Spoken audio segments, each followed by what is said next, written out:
একটা মিষ্টি। প্রথমে দেখুন কিভাবে বানাই, তারপর নামটা বলছি।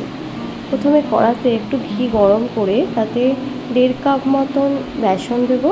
বেসনটাকে একটু ভালো করে ভেজে নেব। ভাজা হয়ে গেলে তার মধ্যে দিয়ে দেবো, এটা কি বলুন তো, এটা হচ্ছে যখন ঘি বানানো হয়, ঘিয়ের যে ছাঁচটা থাকে সেইটা, এটা ফেলে না দিয়ে অনেক বাড়িতেই ঘি বানানো হয়, তো ওই যে ছাঁচটা পড়ে থাকে সেইটা দিয়েই বানাবো।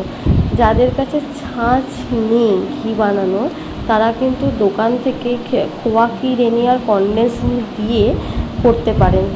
একই প্রসেস, শুধু ছাঁচের সময় খোয়া ক্ষীর দিতে হবে আর চিনির বদলে কনডেন্স মিল্ক দিতে হবে। আচ্ছা, 2 কাপ আমি দিয়েছি চিনি।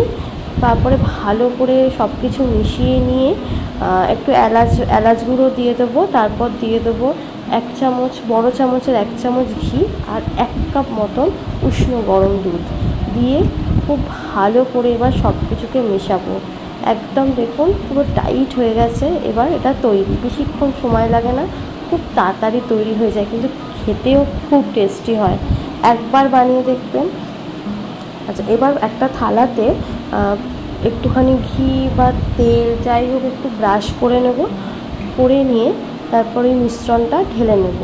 কিন্তু একটু গরম থাকতে থাকতে এটা করতে হবে। যদি খুব ঠান্ডা হয়ে যায় তাহলে অনেকটা ঘি যেহেতু আছে, ঘিয়ের মানে ওই যে ছাঁচটা ওইটা কিন্তু জমে যাবে খুব তাড়াতাড়ি, তাই একটু গরম থাকতে থাকতে এটা করতে হবে।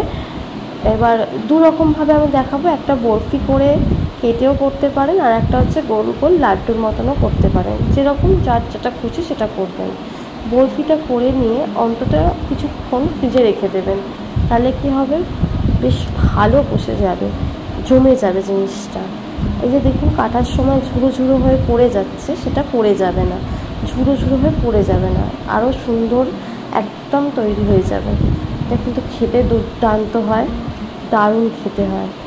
একবার বানিয়ে দেখবেন এভাবে, আর কেমন লাগলো অবশ্যই জানাবেন।